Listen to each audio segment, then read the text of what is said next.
grateful to thee for all thou dost. And we say this in Jesus Christ. Amen. Amen. I pledge allegiance to the flag of the United States of America and to the republic for which it stands, one nation, under God, indivisible, with liberty and justice for all.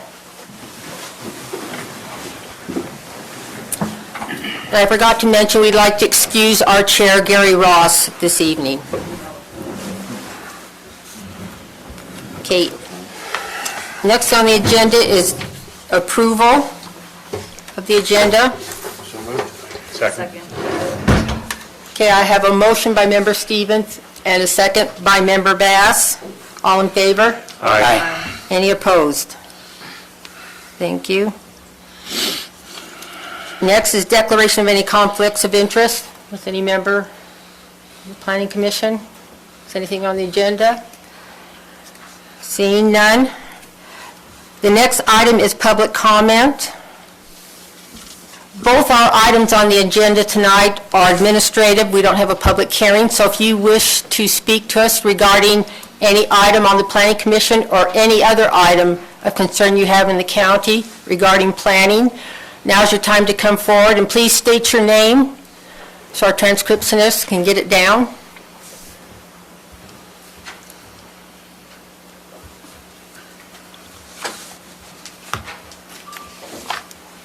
My name is Larry Parker. I live in Trappers Point, which is just north of where this planning development that we're talking about today. I just want to make sure that when the Planning Commission looks at this, that the rules are followed as far as egress, ingress, that the land that's really touchy, that's moving already, how are you going to address that when people build there? How are you going to keep people off of there? I think that's important to look at that. I don't think it's good to build a house and say you can't touch that, and then who's going to police it after that? So my concern mainly is the houses that they're trying to do to the west, from what I can see. So that's my comment. Thank you.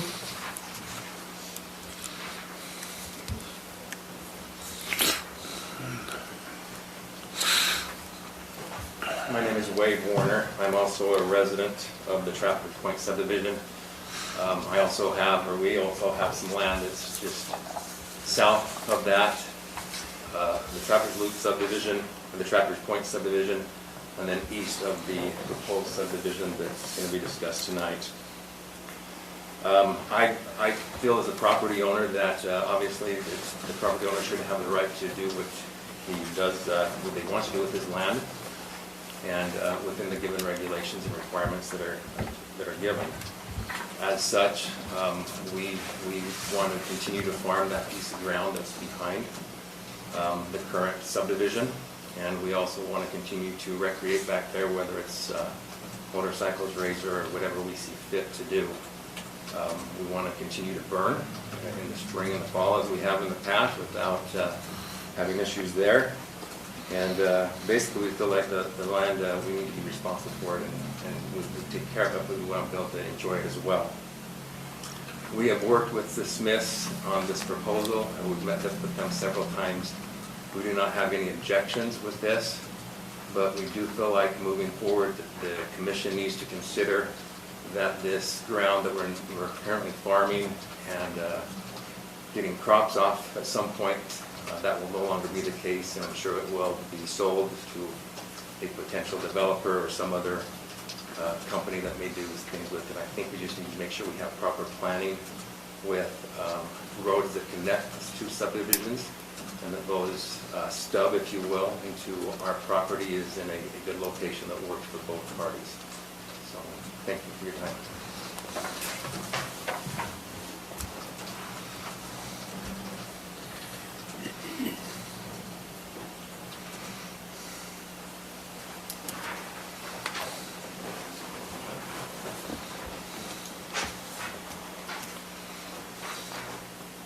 Hello, my name's Garrett Hanson.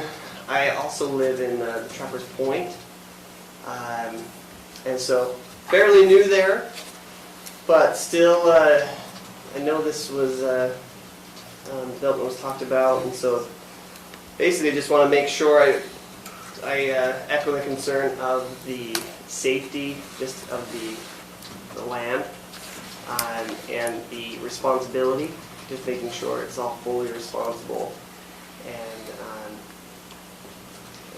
all done adequately and to the codes, to the safety regulations. Also, I guess I've heard about also issues with water supply. I'll have to look into that more myself, but I know that's one thing that has concerned me and my wife about moving up, after moving up there, learning some of the past history with that. And then more building. And so I know there's other that have been approved lower lots. And I don't know where the water would be on that, but that's something just would like you to take into major consideration. The water.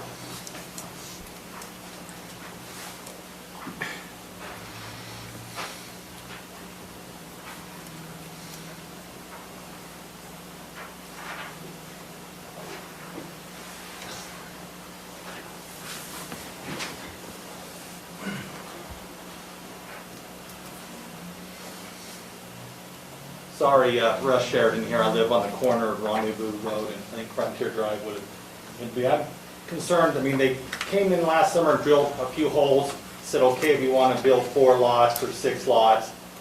Now they've come back and said, we want to do like 10. I mean, we've already got the existing slide on that west side that's been there for 20 odd years, I think. And I'm just concerned about that. I mean, there's still a stigma. On the way up here, I had a friend call me and says, hey, tell me about this property on Frontier, or not Frontier Drive, on just over there, hill in the Highlands.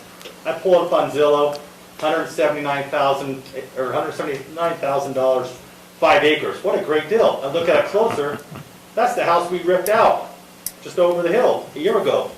The county, when they eat like $1 million from approving that on the landslide, I've yet to call them back and say, hey, that reason that property is so cheap is they had to tear a home completely out of the ground, and now it's basically unbuildable. I'm just afraid that stigma, and if we have any more issues where we're at, is going to be a big problem.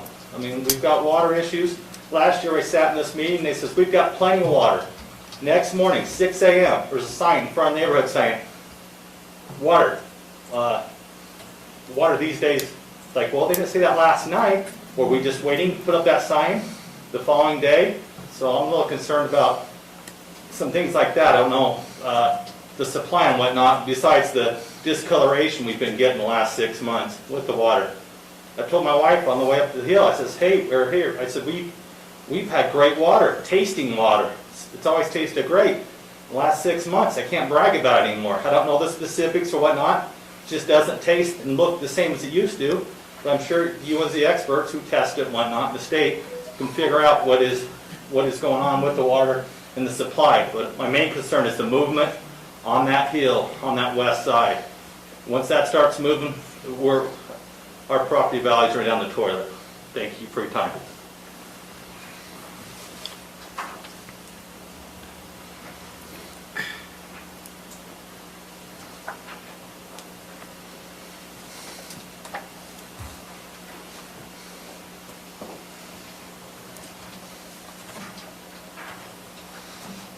Jean Kelly, Mountain Green.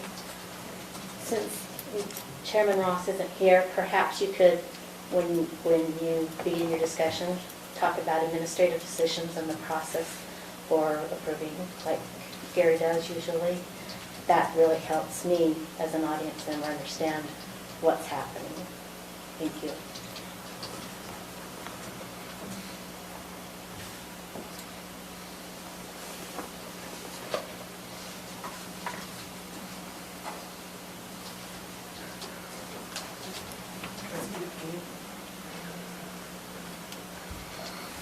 I just wanted to mention something I forgot. This is Garrett Hanson again, Trappers Point. But we live on just the south end of the subdivision up there.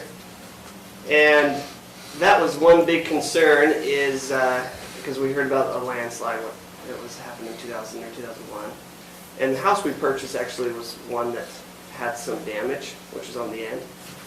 And so that was our big concern too, is if there was, I feel like there needs to be a little bit more caution, I guess, because of that. If there is another landslide, like my friend over here was saying, how would that affect all of us up there? Our values, and so would there be, maybe have some kind of bond in place to protect against that. If that came up, I could see major legal issues. Hopefully that would never happen, but that is a big concern of mine and my wife's as well.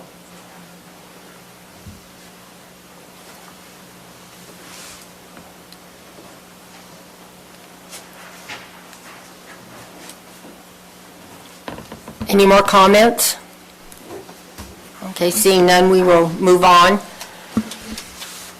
Our next agenda item is number 6. And this was postponed from our April 8th meeting. It's discussion decision, Rouser Ranch, small subdivision, preliminary final. And I'll take this time, or do you want to? Address what Tina Kelly was saying. Both our agenda items are administrative, and that means that if these are subdivision applications, that we make sure that it meets code. We don't have the opportunity to yay or nay because we like it or we don't like it. So, and not necessarily, and the same with listening to public clamor, whether the public doesn't like it or does like it. We just need to make sure that it meets our code. So that's what's going to be going on tonight on these two applications, is we are looking at the application and we have our code. We've had our planners review them and see do they comply with code or don't they, and where are they deficient. That's what we'll be discussing tonight.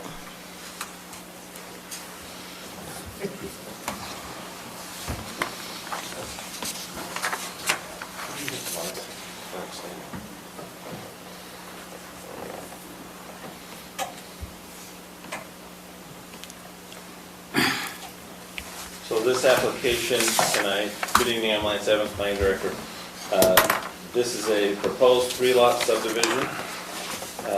It has been conditionally, not conditionally, the concept plan was approved, and the applicant has gone through the necessary steps for the preliminary and final application.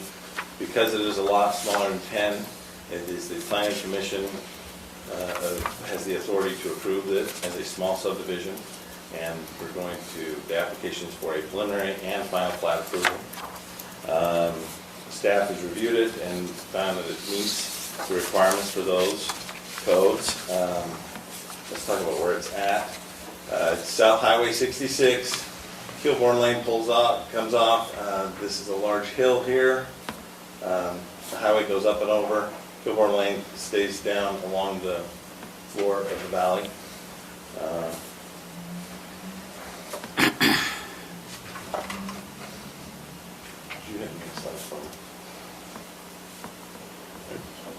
Never mind, but the zoning is The zoning is RR1, 1 acre minimum lot size on the front with 820 in the back.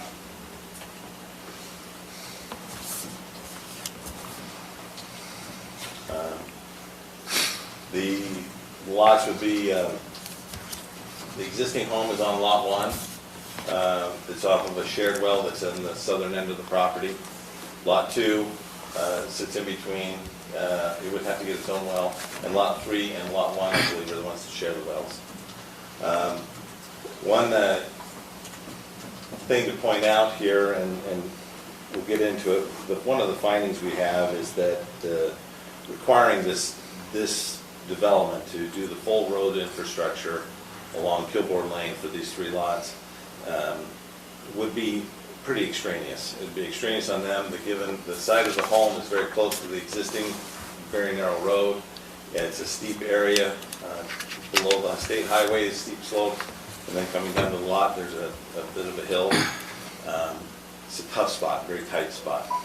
For lots 2 and 3, the applicant is going to dedicate 30 feet of right-of-way, and one of the conditions of approval is to sign a deferral agreement that would say that if the county ever comes in and improves that section of road, that they would, they are responsible for the cost of those frontages. But the existing home and the narrowness of this site here, given the potential amount of traffic, staff feels that it would be extraneous, because it probably will never be developed as a county road too much wider. And so we would like to do an improvements exemption on that section of the road so that the lot can not, so the home will stay conforming and be 30 feet back from the road, and won't be any issues. Code allows that in 81244. And also the other issue is safety, and making sure that safety is complied with, and the fire department has signed off on this road alignment and feels it's sufficient for these 3 lots. With that, I will, staff's recommending approval. I can take any questions. The applicant is here, and I don't know if you want to speak. If they have any questions. Okay, he's here to answer questions. Is that exemption already in the packet? We don't It's in the new need to pages, add it.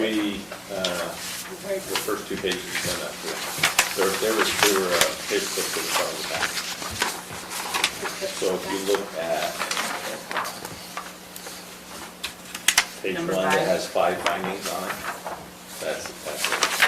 Okay. And then the other paragraph, there's a paragraph about improvements exemption with the code section.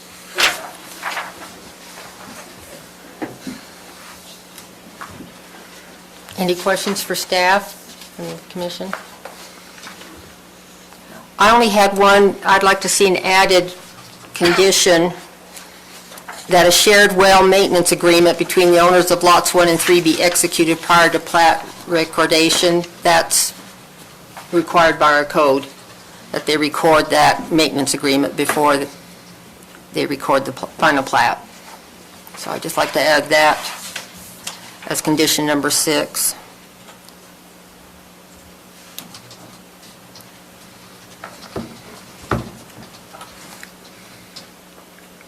Does the applicant wish to come? All right, but we can do that. It's not a problem. I don't know what you want. Do we have, I'll ask, any questions for the applicant? Looks like everyone's good.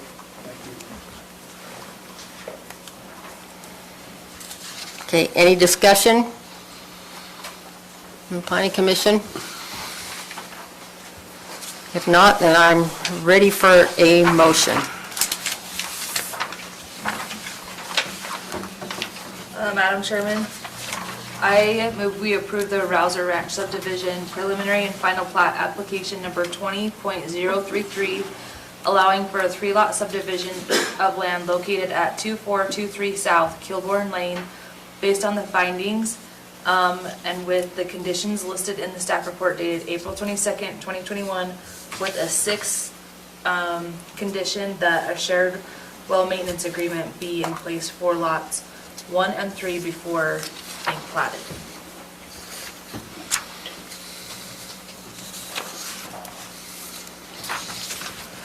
Okay, we have a motion. Do I have a second? Second by Member Stevens, Member Wilson. Any more discussion? All in favor? Aye. Any opposed? Okay, motion carries.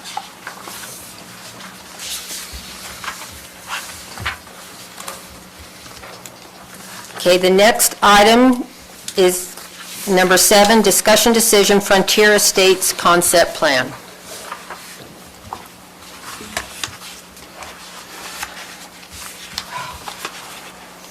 Right, so the applicant is requesting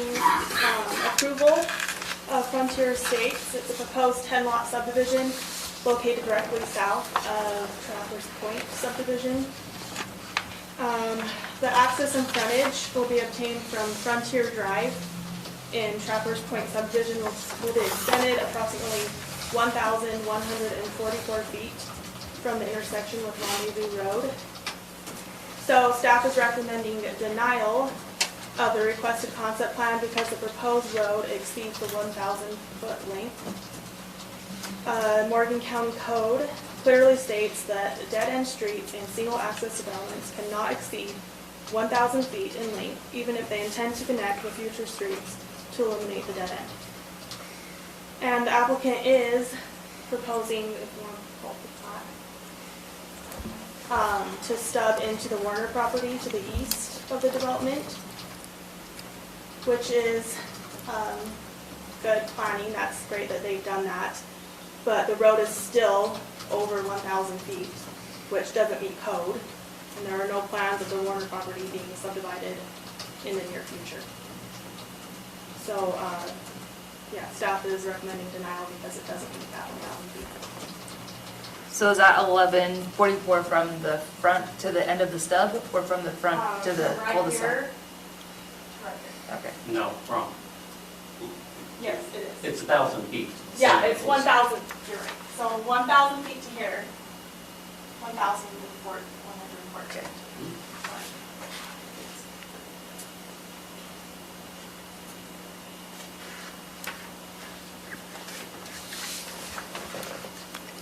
Any questions for staff?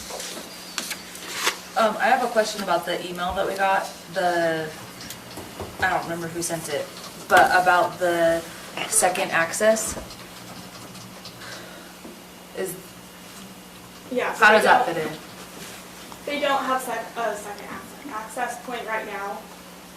They potentially would when the Warners are going to develop their property, but as of now, there's no second access to that subdivision. So Or they the have whole to- So subdivision? they have to go through Trappers Point.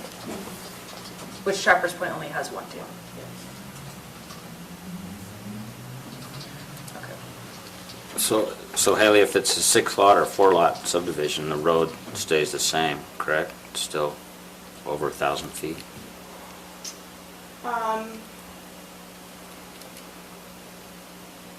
No, so if they ended the road right here, it would be 1,000 feet, but then lot 4 wouldn't have frontage. And does the stub have to be there? To the Warner property? Doesn't necessarily have to be, but it would be good to have it. Warners were saying it would be to their advantage as well as to Yeah. the Smiths.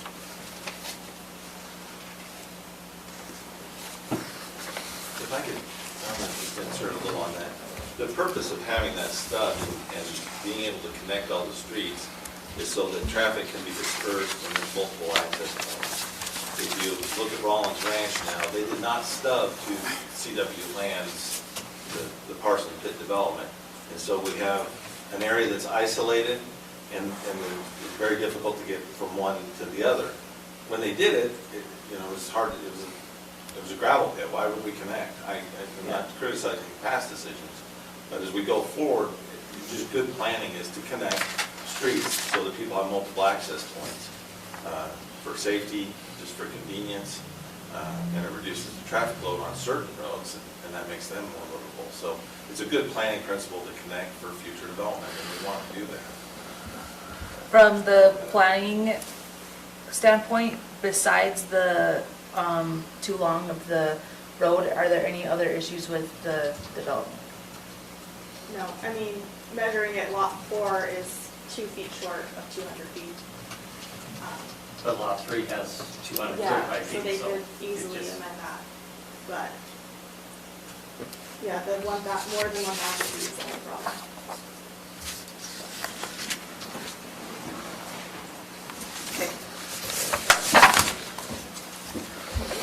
So I'm curious to know, on planning the professional staff, do you see an alternate that we can propose that would work for the party?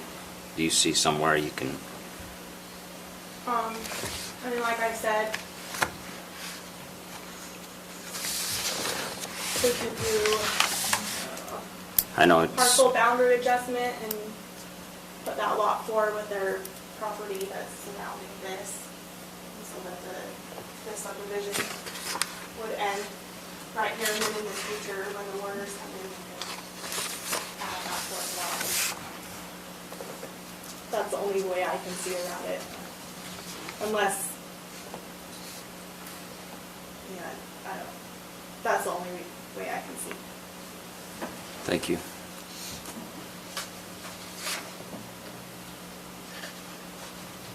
Any more questions for staff? Okay. We'll let the applicant come forward. Thank you. Kirk Smith, currently of Mountain Green, Utah, temporarily. Let me just point out that if we were to make this a cul-de-sac, so you got the center here, go around like this, you have a 100-foot diameter across, so that takes off 50, so you're only looking at 100 feet of stub. So some of the reasons why I feel you should approve the current concept plan. It provides a future second phase for the existing Trappers Point subdivision and a future second phase for the development in the Warner's property. Second, this I plan on installing with this, so it will be in place. We had an issue with phase 2, and you don't see it all the way, but up here, where is it black powder? Is that the one that trunks? Yes. It was intentionally to stub into the Warners. For whatever reason, Paul didn't want it at that time. So they required us to put an emergency right-of-way easement, so if something ever happened at the entrance, fire equipment or other emergency can go up through there. Well, that lasted a couple of years, and the lot owner came in and vacated that, and so that doesn't exist. So it doesn't even have that emergency second access that they required us to do on phase 2. This way, it will be there. And so no one's going to, it will be. Another reason is, I haven't got this from your road maintenance, but I would assume that they would like this rather than a cul-de-sac. It's going to be a lot easier to push snow down to here where no one's really going to be using it during the winter than trying to find a place to pile it up in the cul-de-sac. This location is also geologically the best place because it's down where it's more level,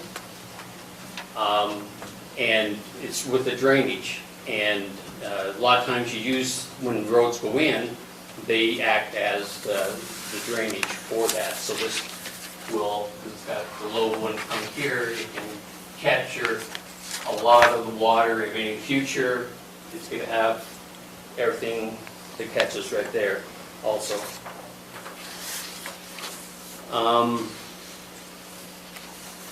I guess the question I have is, 18 months ago I came in here with a similar design and it was approved. A year ago I came in with preliminary with a similar design and there was no questions raised. So now it's the issue. So I guess the only thing we can find now to not approve my concept, so I don't know. I also found it interesting with the one you just approved. You gave an exemption or exception to that person to not put any improvements in, which is required of code. I don't see why you can find an exemption, I'm gonna put road in and surface. And so we're not gonna have an issue with a right-of-way where this lot owner here purchases it and he has the right-of-way easement through there. He says, I'm gonna go vacate that, that's never gonna happen. And then there becomes a whole legal issue. I'm willing to put it in now. I'm not getting any additional lots. I cul-de-sac this, I get the same amount of lots. So, I don't see where, other than this 1,000 arbitrary foot distance comes in. So, do you have any questions for me?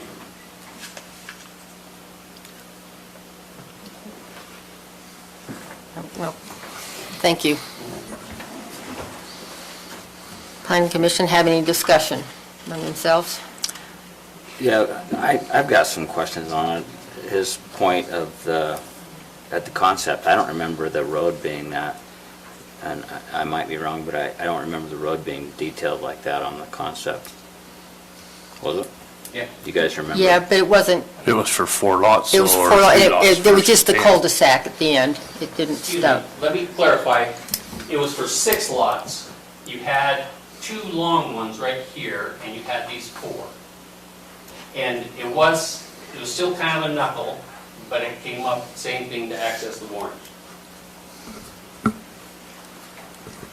Since then, I have rezoned that on the east side, where I was able to get additional lots. Because at the first time I came in concept, it was just RR1. So then my question goes back to Lance. Is that an accurate statement? Why was that not an issue back when there were 4 I think lots? we missed it. We were focused on so many other issues at the time, and that we just didn't measure the length of the road. So that was under concept, correct? Should it have been found then? Should have been caught. Should have. Concept doesn't vest the subdivision. Right, and I guess that's where I'm coming from, is this, because to me, concept is a concept. I mean, we're approving concept. When it comes to preliminary and final, that's where the rubber meets the Right. road, which is where we're at now, so I'm, Concept's usually just a green light, Right. yeah, to move forward. Well, this is still a concept plan. Right. But it doesn't, it's whether this concept meets our code. That's what we're looking at. Like with the water, you don't need water for concept, so we don't need to discuss the water issue. That's always been brought up right now, but road is part of concept.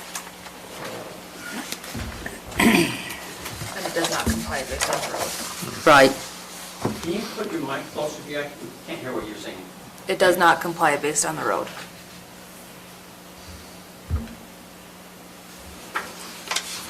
Right, on the length of the road, our code says Yeah. 1,000 feet. And the question regarding the exemption that we gave before, that's for existing county roads. Our code says that we are allowed to give exemptions, that the landowner does not have to upgrade existing county roads.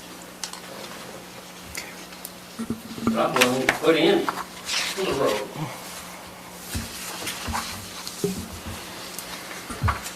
Okay, any more discussion? Okay, do I have a motion then?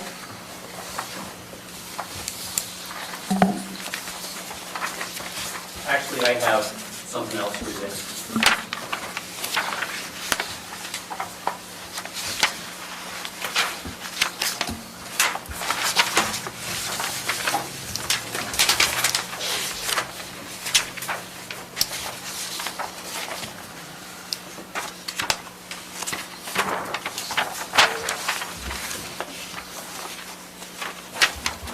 So, what you got now is a second option.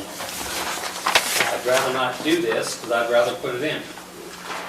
You'll see that it is cul-de-sac with a right-of-way easement for a future road. and that would be all in lot 1. That will, because it'll come over here, lot 4 will have the frontage from there rather than using that. It meets all that. Again, that's not the best plan. That's not the first option, because this, you have to work with the property owner in the future when the second access goes through. So if you're not wanting this because of the code, which is arbitrary, then I would say go with this, approve this. So the application is not for this, so this can't be approved tonight Yeah. anyway. So, You can do it as a condition. but this can't be a condition because that's not the application. Wasn't, sub- This has not been vetted by staff. What you just gave us has not been vetted by staff.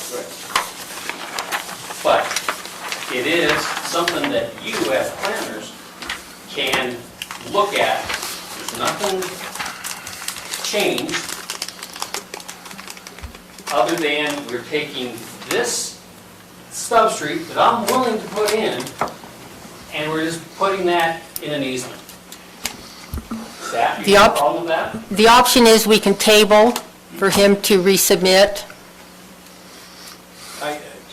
That would be an option to postpone to the next meeting to give us time to analyze this proposal. We tried to discuss with the applicant before we came to the planning commission, other options. Kirk wanted to come to the planning commission, so we brought it forward with the recommendation of denial. This proposed change might work great, might be wonderful and meet code. But it would, But I can't say so tonight. So we have the option to postpone, or we can move yeah, but if forward. we postpone, then the application would change to this, right? Yeah, but they can modify the application. I mean, They can modify it. There's Okay. reiterations of modifications during the process. We've postponed numerous items for the applicant to make revisions and come back with a design that meets your concerns and all that. So that's totally within the bounds of what we do. It's still the same property being looked at and analyzed in subdivision. So it's the concept plan application special dates.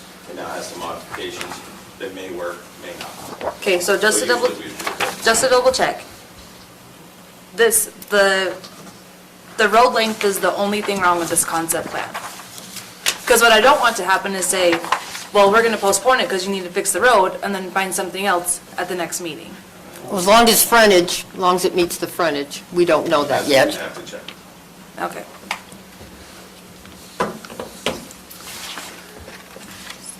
So, are you guys good with that? Postponing? Ready? Make a motion, I guess. Okay. Madam Chairman, I move to postpone the Frontier Estates Small Subdivision Concept Plan, application number 20.059, allowing for a 10-lot subdivision of land located approximately 6750 North Frontier Drive in Mountain Green, until our next scheduled meeting. Okay, I have, May 13th. No. Oh, yeah, that's the next one, right? May We have 3rd? another one this month. This month. May 3rd? 13th. May 13th. Till May 13th. okay. I have a motion by Member Bass. Do I have a second? A second. Second by Member Mayerly. Any discussion? All those in favor? Aye. Any opposed? Motion carries.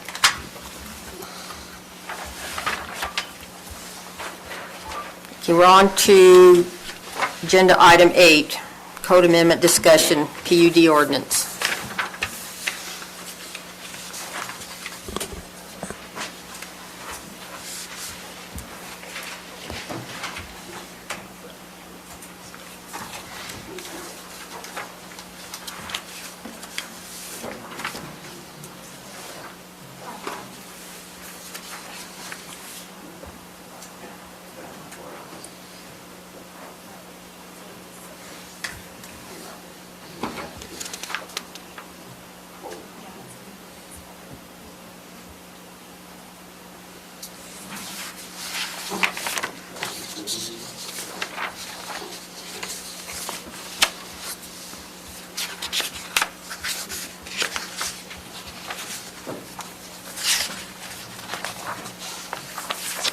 Okay, so staff has been directed by the county commission to research PRUD ordinances.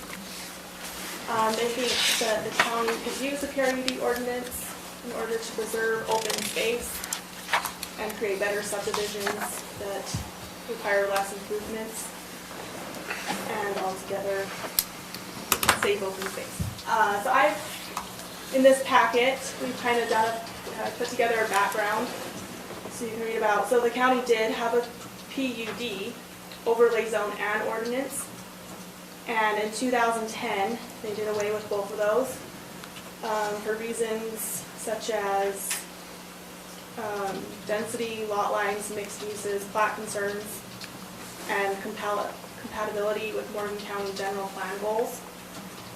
And as you guys know, we're actually amending our general plan, so right now is a good time to talk about implementing a new PRUD subdivision ordinance. And so we kind of just wanted to have a discussion, kind of talk about why if the county should even have a PUD ordinance, what it should include, what is important to the county, what we'd like to see in the future. And then I also put in cluster subdivisions as well, to maybe have a cluster subdivision ordinance instead of a PRUD. I personally think that would align with the county's goals more. So I kind of put together a little presentation, kind of just with examples of a cluster subdivision.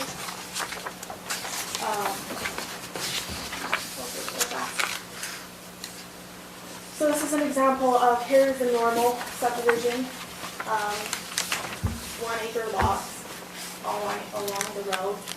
And then this one on the right is them clustered, same amount of lots. But as you can see, each lot has open space surrounding it.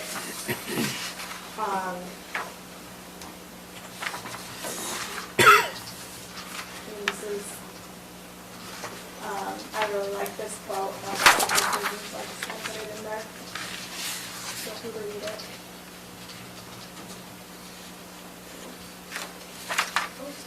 Not working? Okay, here we go. And then this is just some of the advantages of cluster subdivisions. So cluster layouts preserve the rural character of the land by retaining stretches of open fields and stands of trees and by leaving brooks, hillsides, and similar natural assets undisturbed. And cluster layouts reduce development costs for areas zoned for big lots by cutting road and utility costs, by allowing the developer to bypass natural obstacles on the site.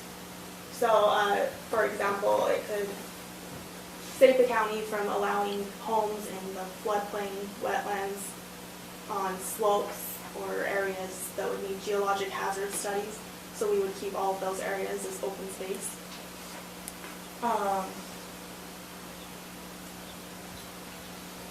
And here's just another example. So as you can see, this is kind of, so they're saving avalanche, flood, landslide areas, soil hazards, and wildfire.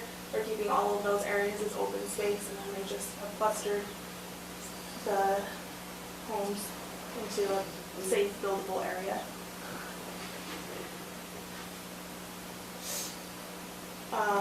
This is a really great example from Morgan. So this is basically, Morgan now, and this is what it could look like in the future if we keep just our basic zoning ordinance. And then the far right is a cluster subdivision ordinance. So as you can see, there's a lot more open space. Smaller lots and more open space.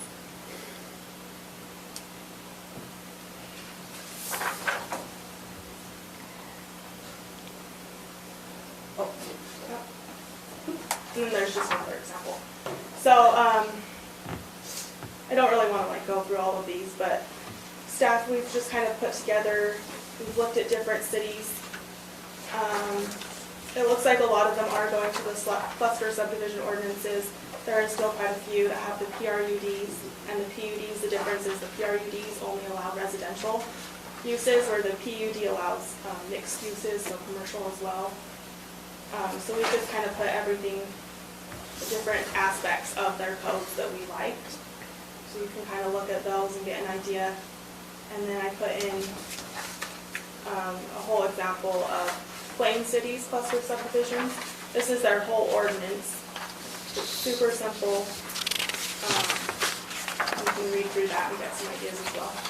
So really, we just want to discuss what would be best for the county and I would like to plan for the future.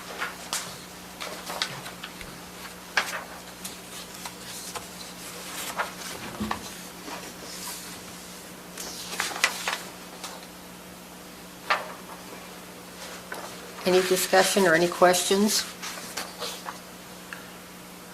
I'm just curious why the commission thinks we need these if we got rid of them.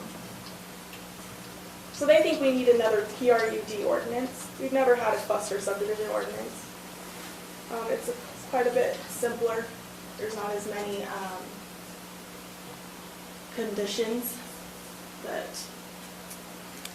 can be added on. Their discussion was, I think as I heard, and it would make for better developments in Morgan County, just our terrain, our natural features, it's better.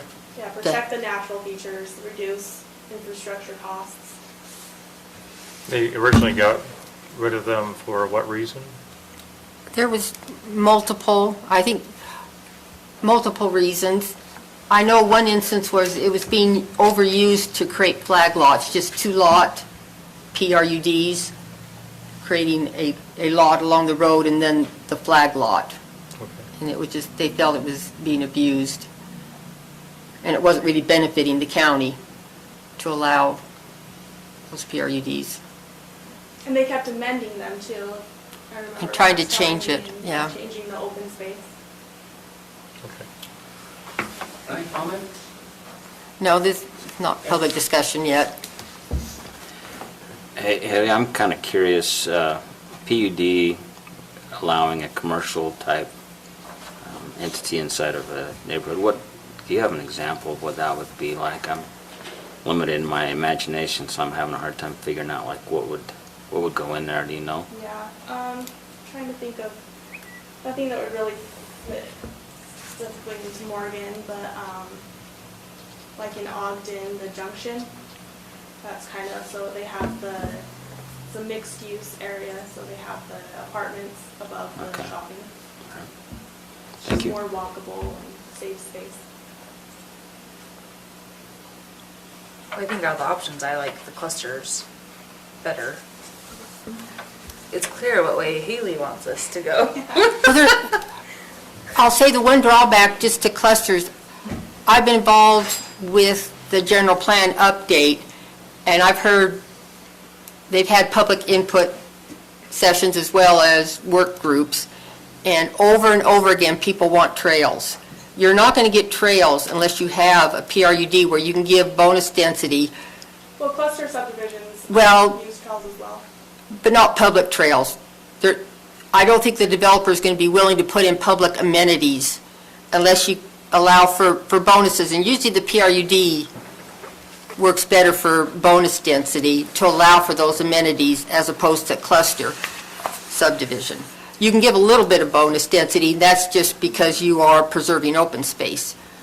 But it's going to be a cost to put in those amenities, and they're probably not going to be willing to put in those amenities unless they do have Well, why can't A little we bit put of that in bonus. as part of the rules? Like, that's- if you want to do a cluster, you can. But then it provide- changes to a PRUD. The more rules you have, then it acts like a PRUD. I mean, I think Haley likes a cluster because it was simple. If you do a PRUD and you're gonna put trails in it, who's gonna maintain it? Well, they can be maintained by the homeowner association.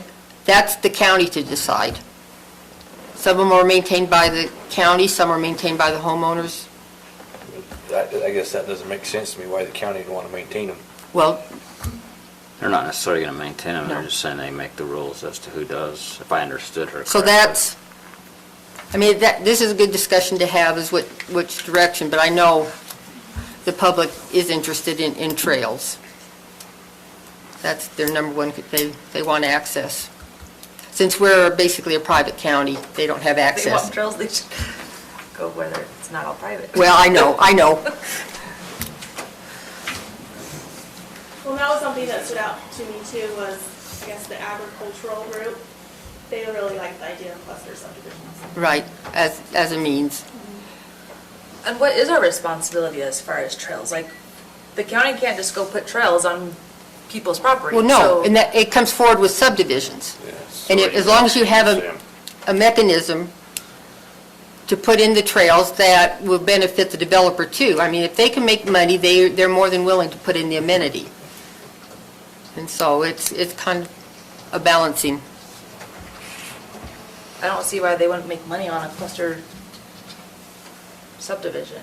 But there probably wouldn't be trails then. It's, Well, there were trails on the examples. well, I mean, I'd have to look at more examples, and I'm sure there's something in there that would require trails. Well, I don't think there's any reason you couldn't say the cluster subdivision is, you need to do these elements, and as part of that, you know, if you want a cluster, your benefit is a lot less infrastructure to pay for, and in exchange for that reduced cost of the development, yeah, you put in a public trail. You know, we could put in the codes either way we want, and clustering can be part of the PUD ordinance, or, you know, there's no reason we couldn't have, you want to go with the cluster subdivision, here's the requirements. If you want to go for a PUD, here's the requirements. So there's lots to do. What we'd like to hear from you tonight is kind of, now that this idea is out there and you're kind of thinking about it, what are the important things that you want to see happen? You know, do you want preservation of open space? Do you want to preserve agricultural, you know, fields? Are trails the most important? And what are you willing to give for that? You know, the idea would be a win-win. Developer has reduced costs, same number of homes, maybe a bonus density of more homes. In exchange, the county gets less road maintenance and a public amenity. So the idea would be to get toward a win-win situation. So we've had a PRUD, but we've never had a PUD. we've had both. We've had both and got rid of them.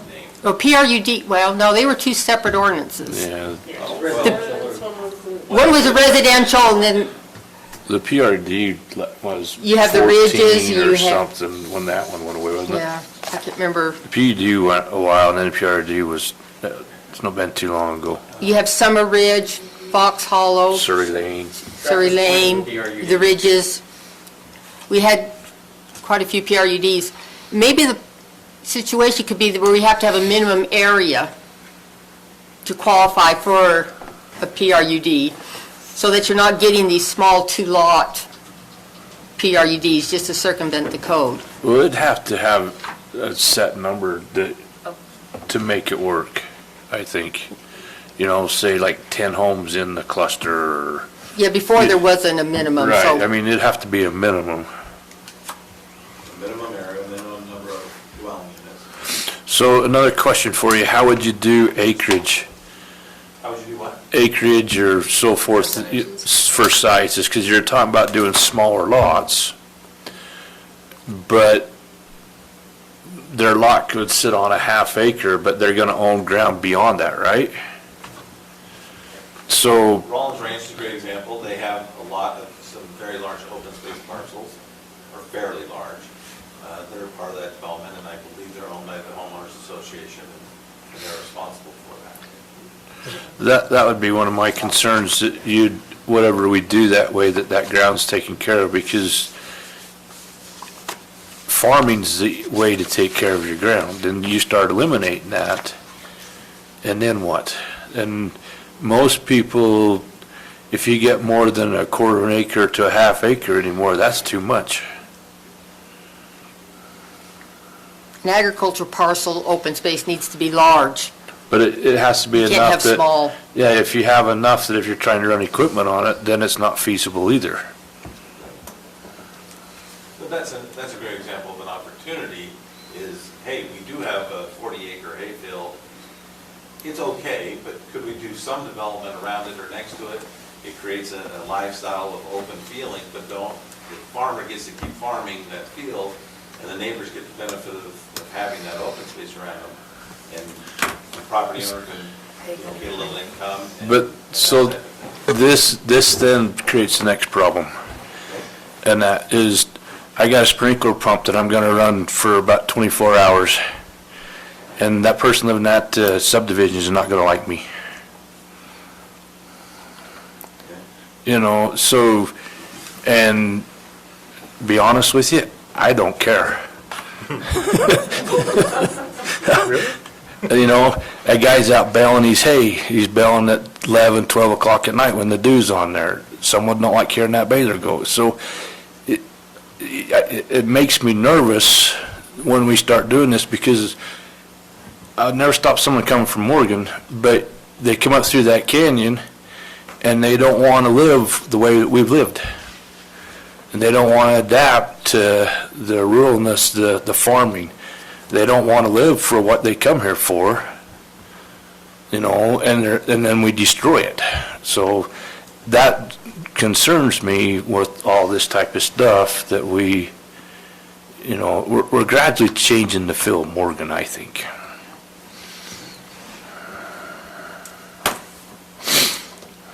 And maybe you could probably require design standards. Design standards aren't gonna change what Shane's talking about, though. No, he's just asking for things to put in a PRUD type ordinance. See, and I don't know, You have plat notes, and but yet that won't stop them from complaining. No, it's an issue. I'm not trying to solve that issue right now. I'm trying to get her down, but. yeah, everything that you can look at. The design standards, I think, could be harder. I mean, that one's gonna be more of a depend on where you're at type issue with that, So you could require design standards with the PRUD. Design standards of what? What specifically are you thinking about? The structures or? Structures, yes. Kind of like we do with the town center, but I just, some of the PRUDs that I read in the Have those. information, they had design standards in them.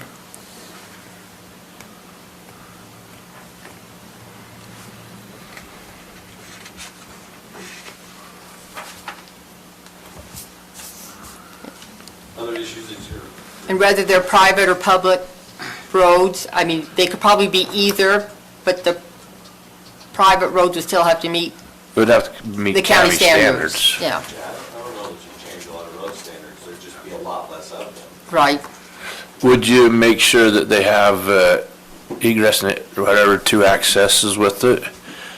I mean, that might be something, though, that would be recorded on there so that they know that they have to have 2 points versus just one, because we do have a few of those where you got one way in, one way out.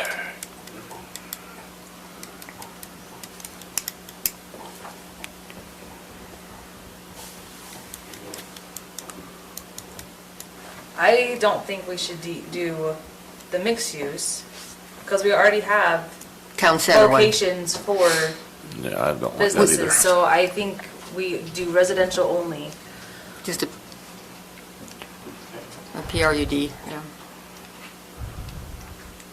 If you did mix uses, though, then we'd have to change what's allowed in that area to make it be a commercial area. Yeah. There's not many places in the county where that's appropriate.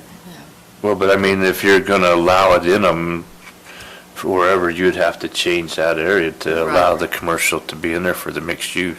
Now, somebody can take the, I mean, there would be a process, but if we wanted a mixed use with commercial and residential, then rezone it to town center, Yeah, you know.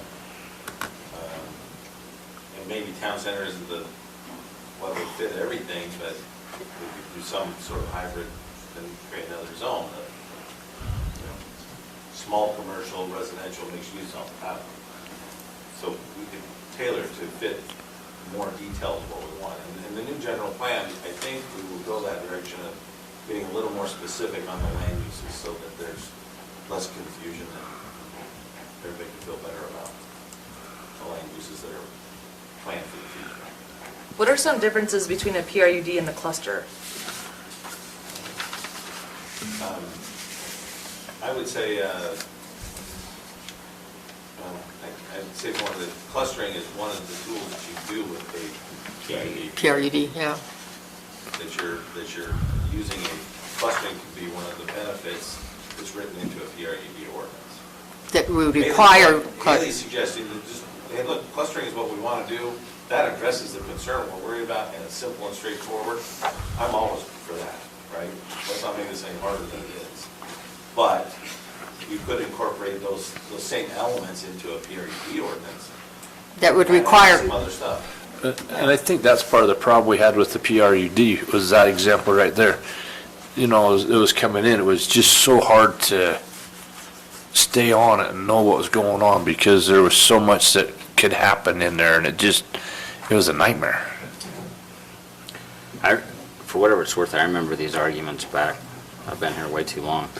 But, I mean, when Sherry, I forget, Christensen, was she the planner? Mm-hmm. I remember her saying, okay, so now we create this clustering. What happens 20 years down the road with the open spaces that we've created when nobody remembers this anymore?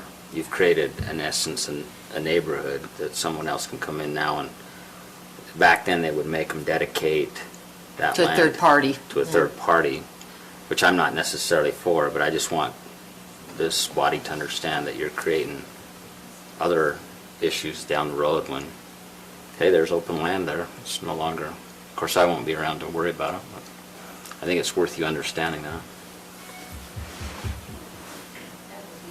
There was one PRUD ordinance, I can't remember what municipality it was, where they dedicated it to the county, but it was maintained by the HOA. But the fact that it was dedicated to the county gave the county control so that it couldn't later be developed. But yet the HOA was in charge of maintaining it. What was your sorry, go ahead. What was your understanding of the feedback from the county? What was the general overall consensus of the general plan? What do they want? Do you know? The one they're working on now, Mm-hmm. they haven't even gotten that far. They've just been receiving input. Well, but what has the input been? Well, Like I said, they wanted trails. That was loud and clear. yeah, we really probably should put a discussion on, and have it presented when we get a little further down the road. Right. You know, there's been a lot of input on both sides of the issues, that stop growth, well, we gotta allow for more growth, how do we do it? I gotta get it out of my head. We want a lot of amenities, we want to keep taxes low. They want everything, yep. I'm serious, and that's why I say, aren't we all like that? So, off the top of my head, I can't remember all the details, but a lot of people want open space and public improvements. Yeah, recreational opportunities. To your design standards point, people do not want design standards. And this is from the public meetings, and also we did the survey. So we have quite a... That was more for landscaping. The survey was mainly for dictating the landscaping. Yeah, they didn't like this. They didn't want to be told how to landscape, yeah. That's us, the contractors.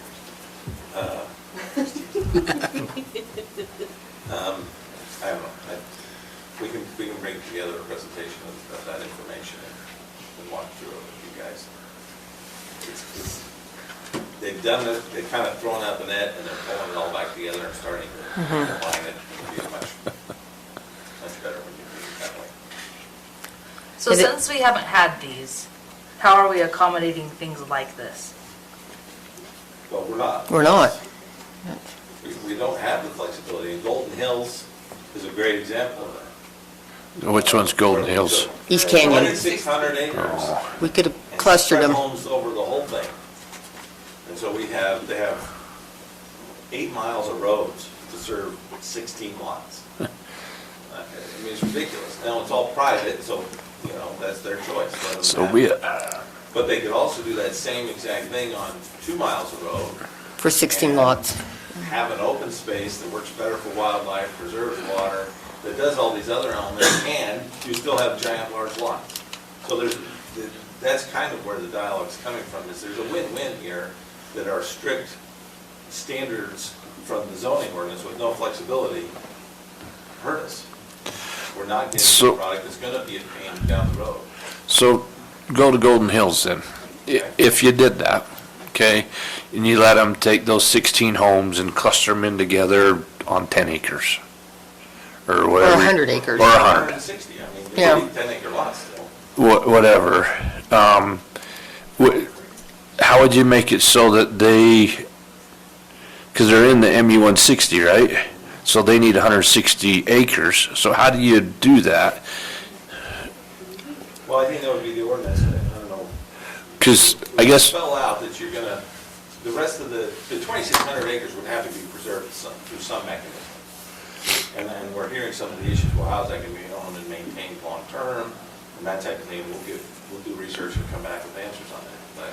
But it just seems to me by doing it, you're just opening it up. So you're letting them cluster right here, and then pretty soon we're gonna let them cluster right here, and then we're gonna let them cluster over here, and pretty soon that 1,600 acres, or whatever it is now a subdivision that looks like Ogden No, it would not be allowed that way. you right you now. just cluster the once, Well, I can't say if it's gonna happen in 20 years or how the county. or 50 years. Or 10. Yeah, It's a good thought. I think we have to be careful that what we do, that we're not opening it up and making it easier for someone, because they always will work it.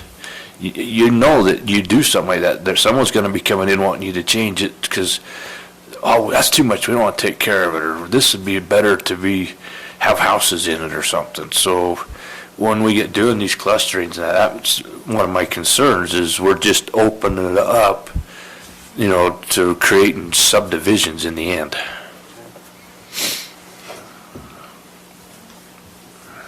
One thing, a lot of people want access to the river, since like you say, it's privately held now. But that one, you're dead. Well, if a subdivision comes in along the river, and we've had a couple of them, you could have had a walking path, and you gradually build it out so you get a walking path. Several of you probably heard me say this before. So eons ago, when I was in college, we looked at, wouldn't it be great if we had a trail system going from Provo to Ogden? And we've got these canals and the foothills, that would be just a wonderful resource to have. And now we have it. I mean, it's 20 years later, it takes time, but setting out that vision in the future, it can happen, to Debbie's point. So, I mean, it may seem ridiculous to have a trail going from Peterson all the way to Morgan along the river. But if we don't have that vision and put in tools like clustering and PUDs to make it happen, It won't. it's a lot harder to get. So, it's not one size fits all, this is good discussion, good thoughts. And we need to make sure it stays open space in perpetuity. If you got a tool to do that. And who's going to maintain that? That needs to happen in perpetuity. I mean, these are all good questions, and if it's going to work, it has to be done right.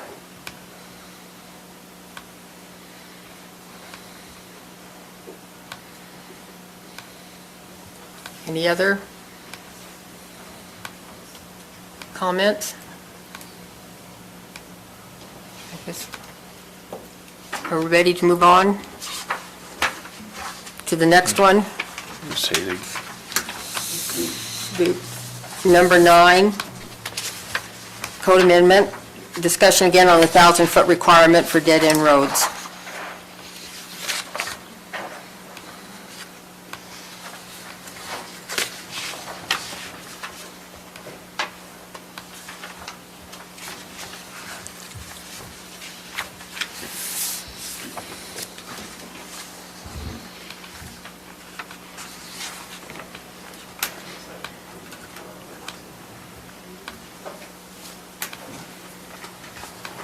I want that in Morgan County. Give me enough time. We've had some concerns and issues about the length of road.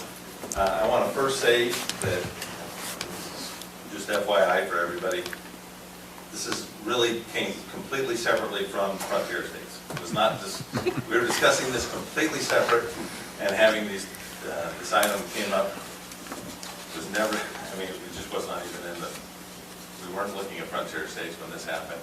There's been several requests by other developers. Wasatch Peak started off the discussions with, their unique terrain and how they can make it work. And they were able to put together the development agreement.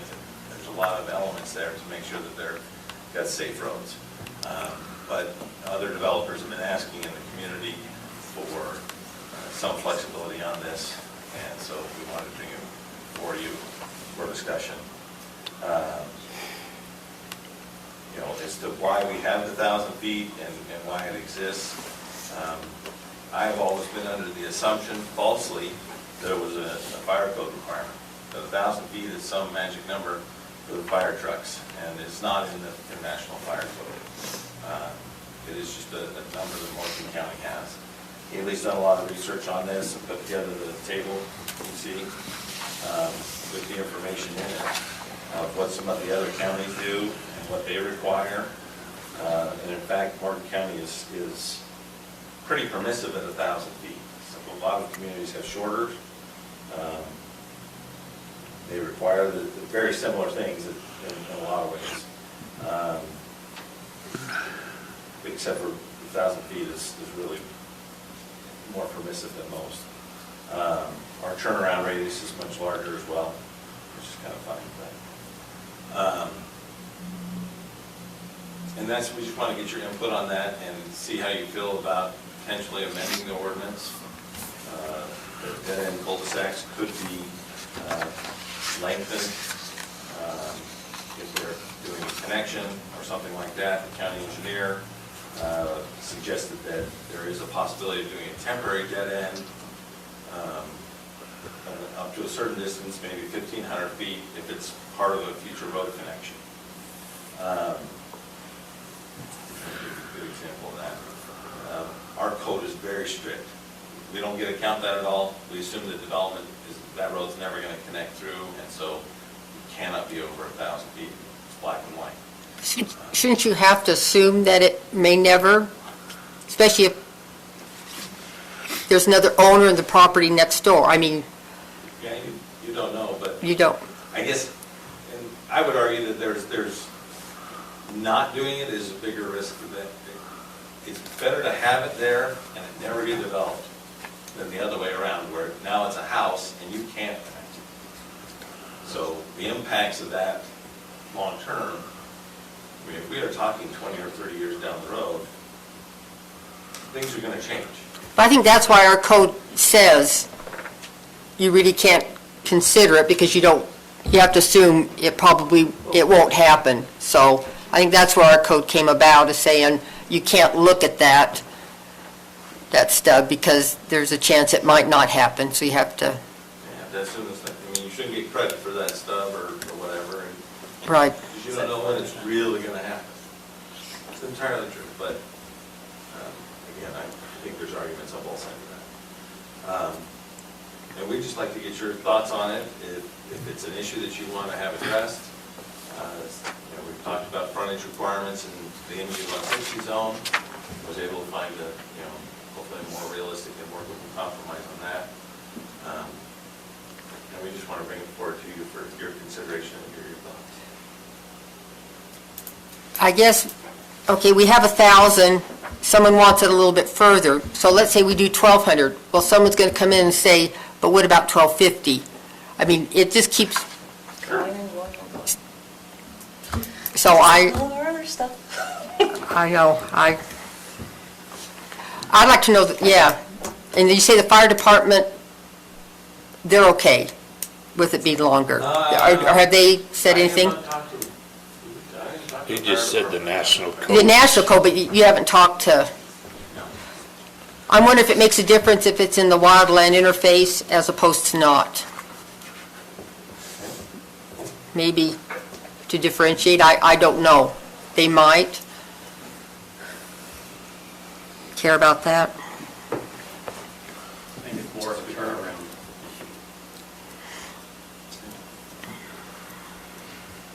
If you have a stubbed road, like we were talking about earlier, you can make a rule that you can't develop along that stub until it is connected. In other words, they'd have to actually connect the road before they could build along it. So if you're doing it for future consideration, before you can take advantage of it, that consideration has to come to fruition. So, okay. Because right now, frontage, I think the definition is street line, and the stub isn't technically a street yet. So maybe, like he's saying, you can't utilize the stub yet Well, yeah, until it connects. We won't be able to get count frontage on it. Right, yeah.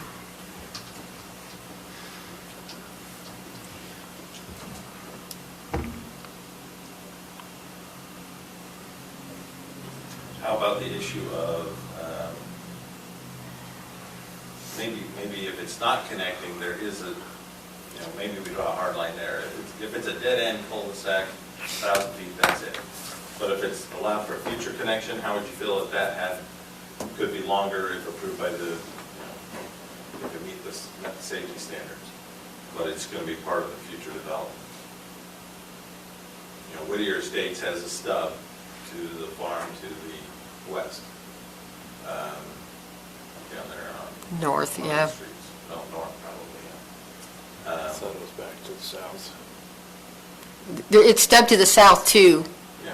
both directions. They're there. They're not over 1,000 feet.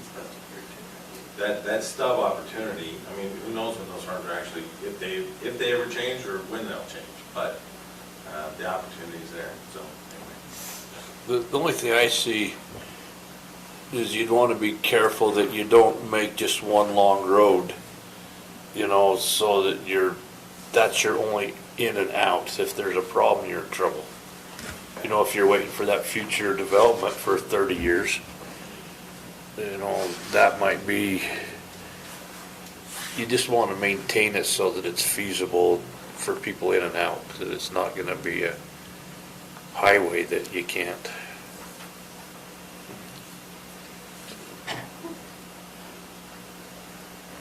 And what about, I know we've had the discussion where we'll look at Rollins Ranch. They have the one-way in and out, but then once you're inside there, there's multiple ways to get around as far as traffic, moving traffic around. Is that okay? Or should that beginning part, is that okay if it's less than 1,000 feet once you're inside and can move around, or not at all? Do you see what I'm saying? Can you? The main access is Yes. only one way. One way. If that's 1,000 feet or something. Right. And after that, as long as there's good connectivity within the subdivision. The only problem is you take Rollins Ranch, and if you got a problem, you got a huge bottleneck. Right, Trying to well, get that's everybody it. out of there. And that's why maybe you limit or even make it shorter. The odds of that But- road being but blocked. even shorter won't matter, you still got the bottleneck. Well, they have the two, I think they overcame it because they had the divided, so if one side gets blocked, they can come, It's usually. By the other side. types of situations. yeah, to allow that. The entrance road is so big. it's It'll it nip- won't be a problem. Never. Made it this far.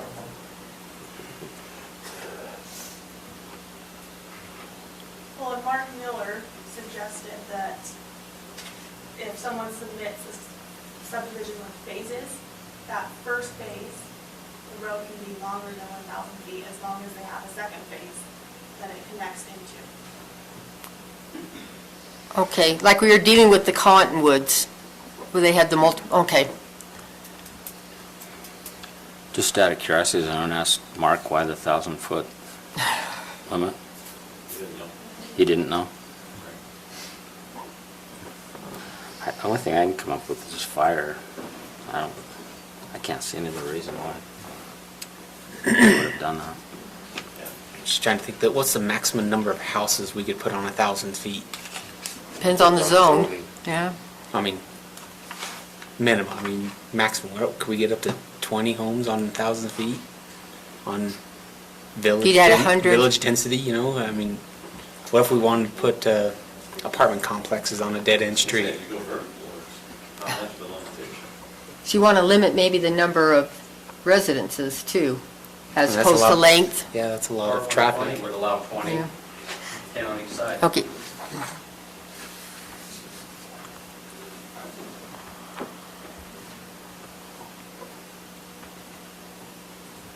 Here's my deal, and it's the same as with the frontage thing. Like, we have a rule book, and if we keep changing the rule book, what's the purpose of the rule book?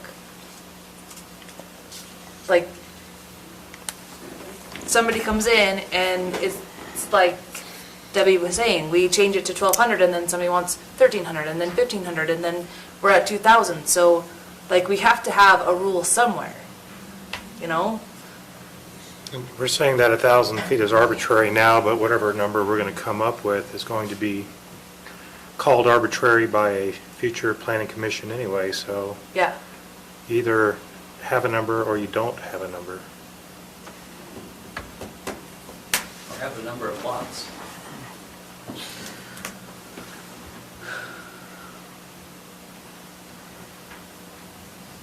Okay, anything more for the planner on this?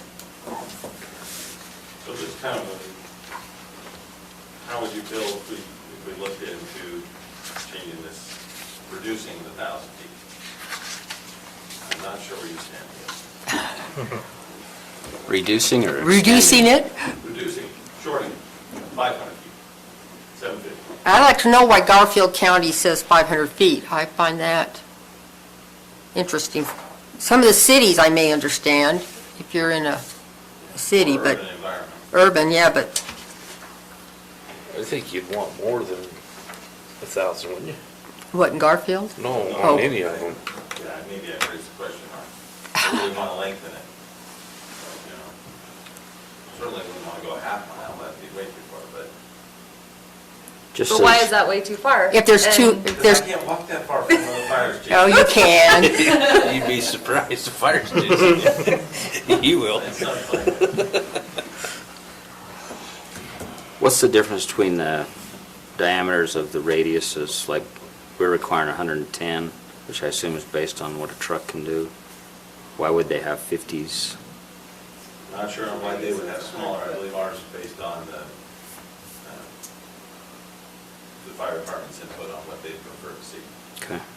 Well, those are pretty close, 50-foot radius. As Yep. far as That's they- pretty That's the close. same. That's That's- not that that's much 100. difference. That's 100 diameter, yeah. You only have one at 75 and one that's 80, so everything else is pretty close. Yeah.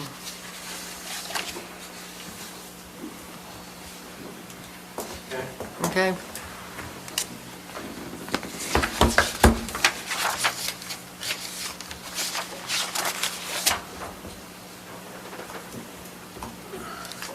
I would like to thank staff for doing all the research.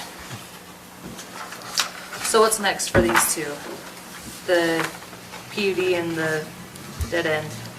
So the PUD, I think we'll take your comments and your concerns and the issues you that brought up and kind of start looking and do a little more work. I think the biggest one that we really don't have an answer to is long-term maintenance and long-term ownership so that it doesn't develop.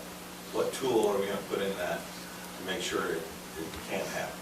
It's got to be the conservation easement. What is that requirement? But, you know, and then just, we can look at the standards for minimum areas, the minimum number of dwelling units, homes, and what other standards. So, is there other issues that you want addressed in PUDs? I'll shoot us an email if you have some thoughts later. And then, I don't know what we're going to do about the 1,000 feet. I think we ought to do a little more checking with the fire department, get their feelings on it, both Mountain Green and Warren County, so. Is there a real concern with it, or is it just a handful of people that's wanting this extended? It's just a handful.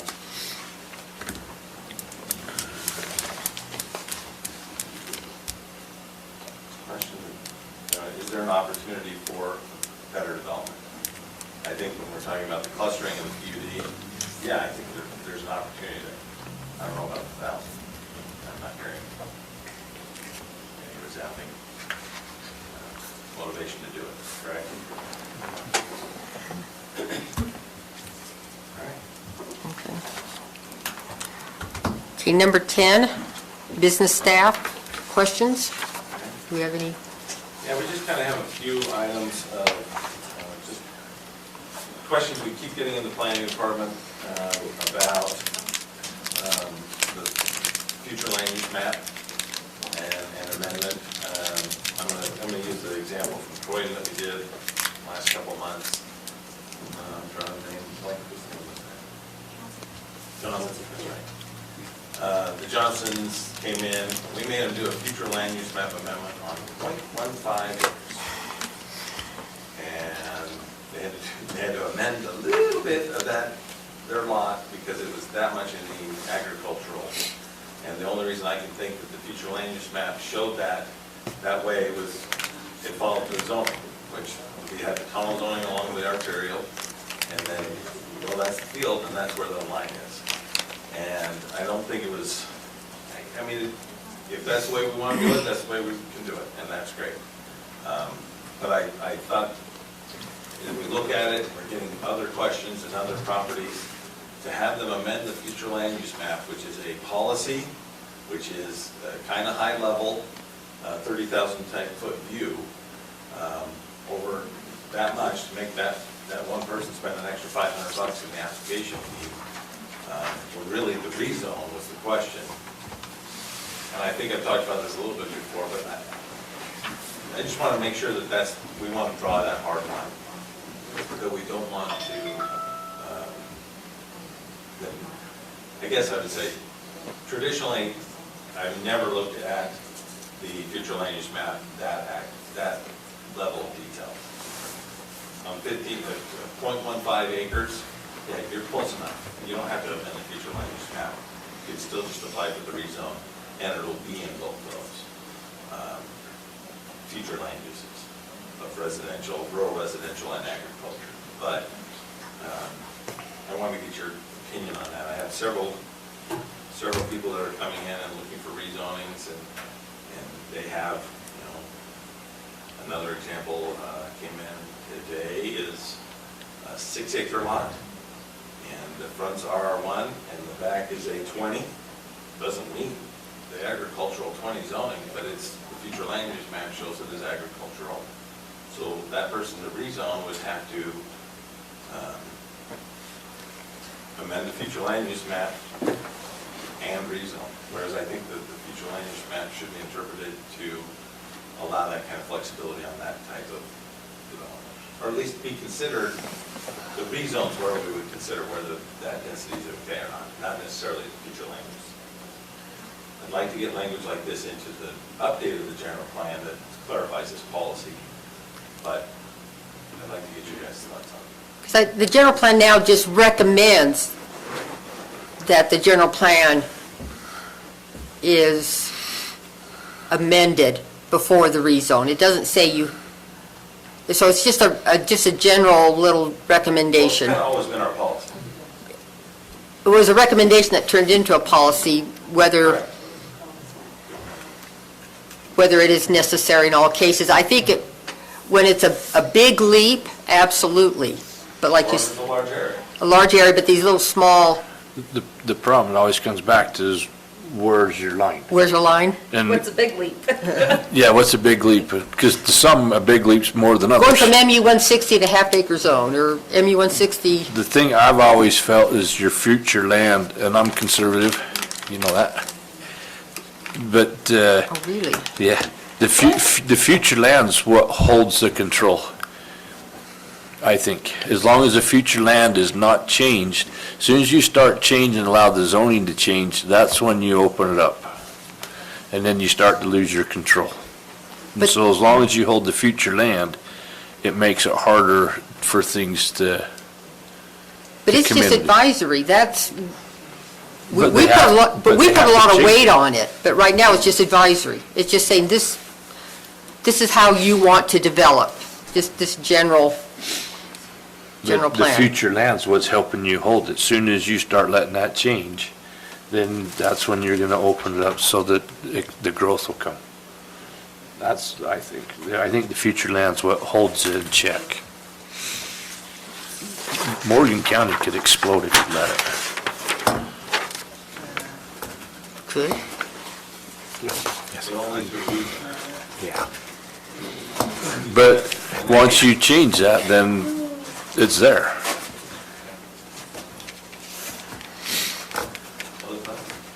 There's a notion of clear unmistakable error, like in other parts of the law, like if there's like clearly just an error, like an oversight or something like that. A lot of times that can be taken care of administratively. But I think regardless of whether it's taken care of administratively, like you'd have to notify the county commission, council, county commission, whatever, what are we this week? But, just so that they understand that it's being done, and if they want to weigh in on it themselves, just as a check to make sure that the administrators aren't torturing the system to get what they want out of it. But I think, in the case of like 0.15 acres, that just seems to be, I don't want to say it's a clear unmistakable error, but I think it goes along the same route of this is easily modified. But like Shane was saying, as soon as you open Pandora's box, 1,000 things are going to fly out and you're not going to be able to put them back in. Isn't this the same thing we were talking about on Old Highway with the people that were buying the property, but they needed to get it rezoned first before they bought it? Yeah. Yeah, that little corner piece? Huh? On Old Highway, there where it pinched off by the freeway, and the tunnel zoning wasn't along that strip. We made them do a future land use map amendment Uh-huh. because, the lot was only 300 feet wide and the first 100 feet was R1. That other portion was agricultural land use, even though there was no way they were going to do agricultural between the interstate and an old highway on an acre and a half or 2 acres. I can't remember what it was, but yeah. There's holding the line and doing that, and then there's just, the Remke is a good example. The other ones, Roy the Johnsons is a good example, where it's a little bit punitive. If you want to change. I guess I'd just like to, rather than be this, when we bring it to you on a case-by-case basis, and just a rezoning application. Skip the future land use map amendment, because it's always the applicant's choice, but I'd like to have a better feel of, I tell people, look, it's a hard line. If that line, if any part of your property crosses that line, you need to do it. And I'd like to be able to say, that's not too bad, and at least deal with that. As long as we can define what not too bad is. Yeah. And if it meets the intent of the general plan. And I can bring it to you, and you can go, whoa, Lance, what are you, crazy? That's 200 acres and you're changing. But there's a balance there, at least until we get more clarified in the updated general plan. So we wouldn't because wasn't this the same discussion we were talking about, just going in and like blanket changing them along? It's similar. Yeah, it's similar because that's. Making a consistent tunnel zone. Yeah. These are all, in that case, they're all non-conforming anyway. It's not like, well, like I just said, it's not like it's agricultural property. It's a land use of agriculture. One's farming, or my husband's county. Good possibility.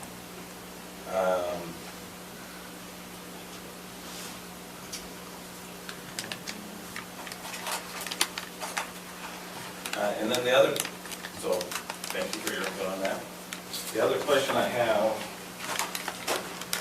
and this is kind of, property owner came in and I said I'd bring it to you for discussion, because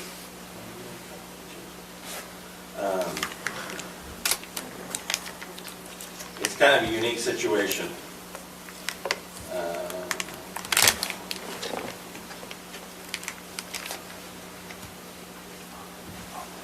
So this parcel right here, Where's this at?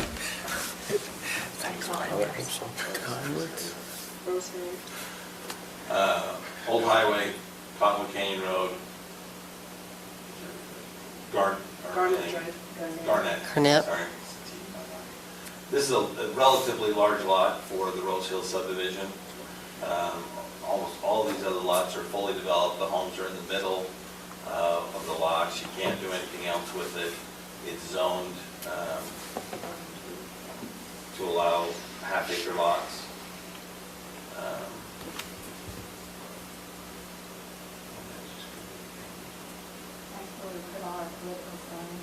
That's where you put all your political signs. If you zoom in, you can see that the house is on this side and the rest of the parcel is open. It's a prime location really to put another home in there and split it. They'd have to rezone to R112 to make it work. In the current, it's half acre, Yeah, I think the current parcel is. right there, okay.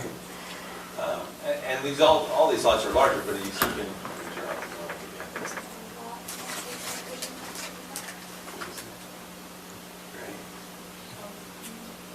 Now, it's not an option for a lot of other lots. Do you know where it is?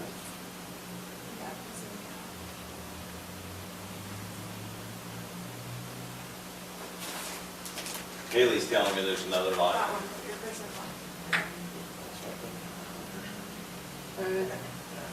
Oh. Are you looking at the one on the corner of Silverstone and, It's this one. oh, Iris They and want to divide it as well. Iris and Daisy. Yeah, we're pulling them up. They're more in the middle of the subdivision.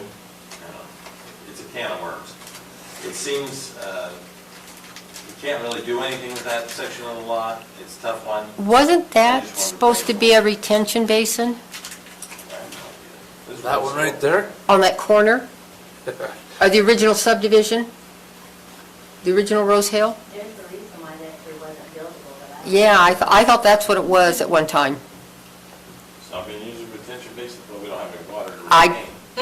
You It'd what? be really hard to get the water into that spot. I know, Know why designers do what they do. there was a reason that's there, and Yeah, that's good, that's a good point. I didn't even think about I'll have, Well, the homeowner ought to know, 'cause does Dane still live there? that. Yes. does Dean? I mean, that was all Is Wilkinson's he gonna through tell you there, it's so supposed to be retention? he ought to have a good idea. Sometimes they don't tell me everything they know. Uh-huh, there you go. But changing that to quarter acre, I mean, that's a true spot zone.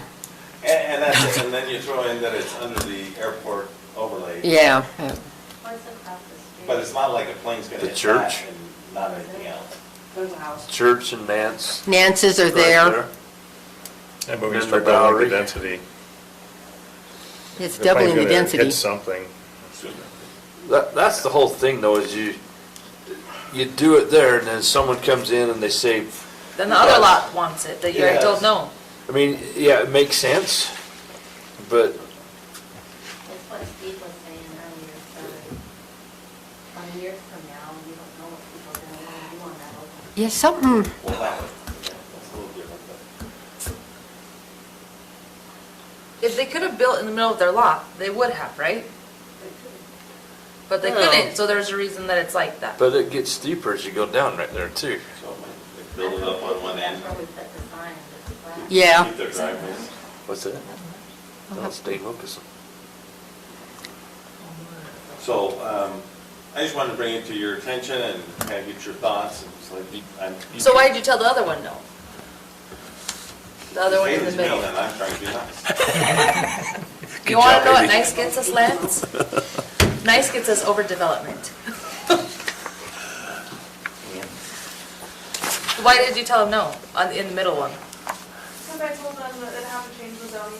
There's really no other county that has that zoning, it's spot zoning, it just makes And the same here, though. Yeah. Have him talk to Haley.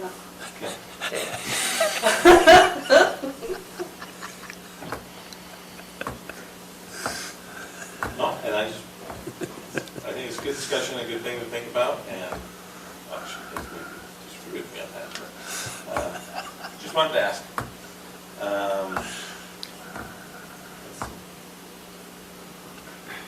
That's all I have. We do have, the general plan is coming together, they're compiling the data. There was still pretty raw at the meeting on April 14th. But they had completed kind of all the main public, the beginning public input. Hopefully they're going to coalesce all that information and start developing policies and goals and to reflect what they heard. And then we'll come out to the public with something that the public can respond to. I think in the introductory part of the general plan, it was a little hard for people to get their heads around land use issues and what are they concerned about. I think the survey was invaluable. It helped us get a lot of good information in. But anyway, so that's all being pulled together. May should have some good information for you, everybody to look at. Start thinking about what are the goals of Warren County? How are we going to deal with we don't want development, we want low taxes, but if you put a home on, all the homes on 5-acre lots, for example, there's a lot of infrastructure to maintain. Is there a compromise there? What areas do we want growth in? What areas do we absolutely not want growth in? And so those are the kind of things we need to think about. Well, the 5-acre lots puts you in that bad tax bracket too. Good for the county, bad for the owner. Yeah, but I mean, Good for the county. But that's what drives you want to get out from underneath that. And sales, but they didn't want taxes to pay for it. We have a pool. Get a room at the hotel. People have done it.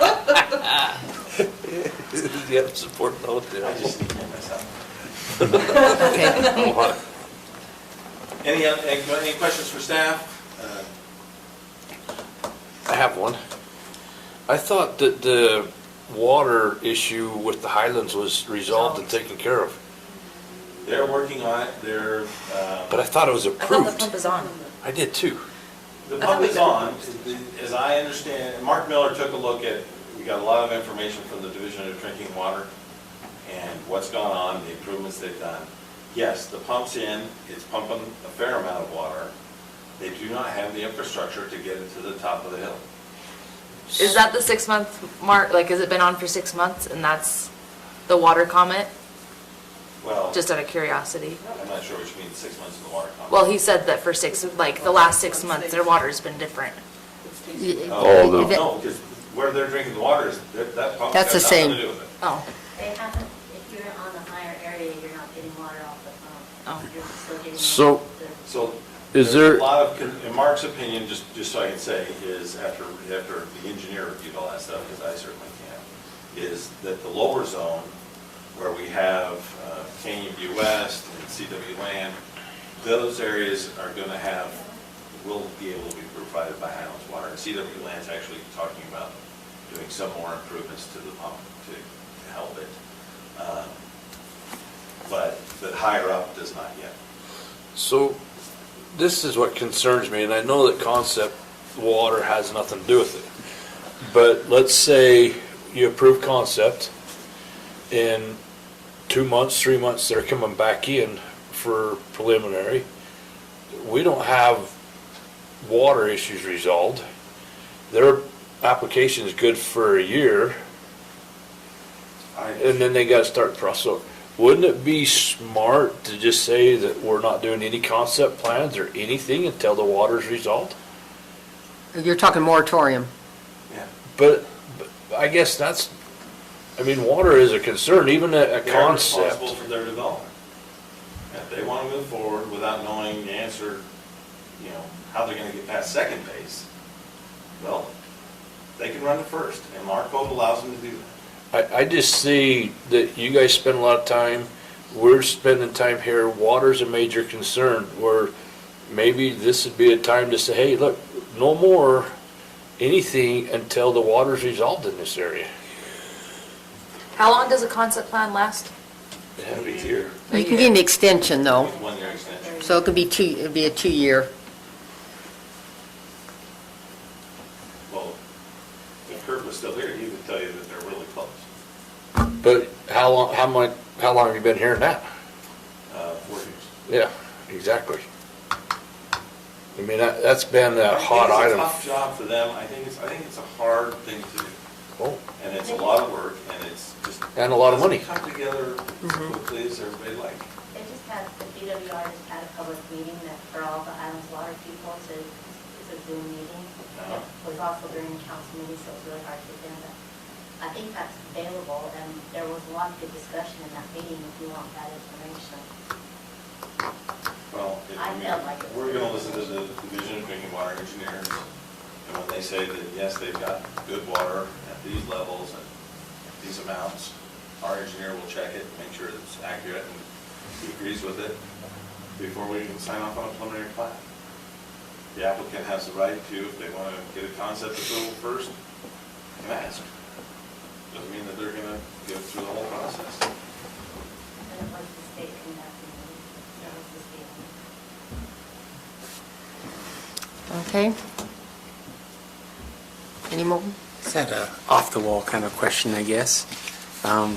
Where you can't build on anything greater than a 25% grade?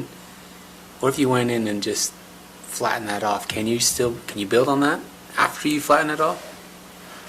Or how does the county look at that from? We would look at a grading plan and what's going on, how they trigger soils, and almost everywhere we look, we have soil type Okay. analysis. Okay. So can they do that? It is potential. There are examples in the county where people have gone and leveled the top of the house, right? So we've certainly seen it, but we would want grading plan excavation permits first, so we can understand that. Okay. Thank you. Okay. We have to approve the minutes. Did you get comments? Yeah, just the one you gave me, Chris gave the same one. Okay. So I did get it fixed. We had Haley making the motion, seconding her You own had motion. me not here too, and I was here. We got that. That was the time before. That was on this last one too. Yeah. Was it this last one? The last one got canceled. Last one got canceled, no. so it's that one, Oh, this is not the minutes for our last meeting? because we didn't have, yeah, a I month was here the ago. last one. It was the one before that I wasn't. Yeah, we got that. Hold on, I think we See, caught This it. has got me absent. Oh, let me just double check. I don't remember.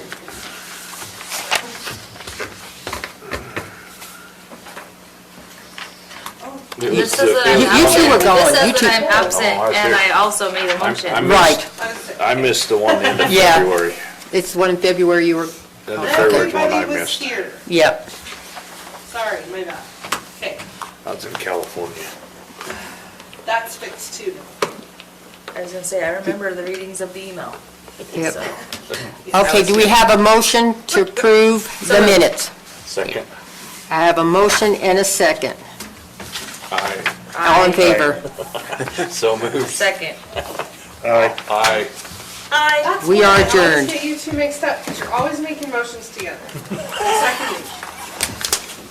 The last one's always mine, so you can't be confused with The that. county did not pay $1 million to remove that house. We paid $15,000 to remove that house because it was an attractive nuisance.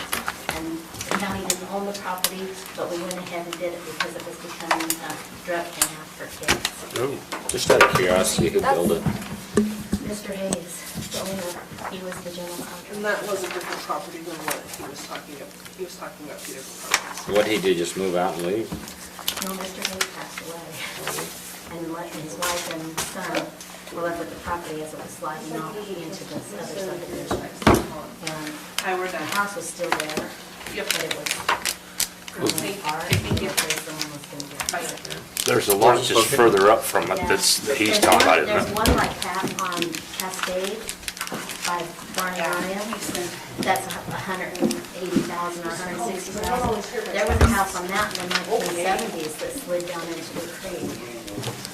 And Steve, you remember, it was sharing down at PRD, but it was me saying, what's going to happen in 20 years from now?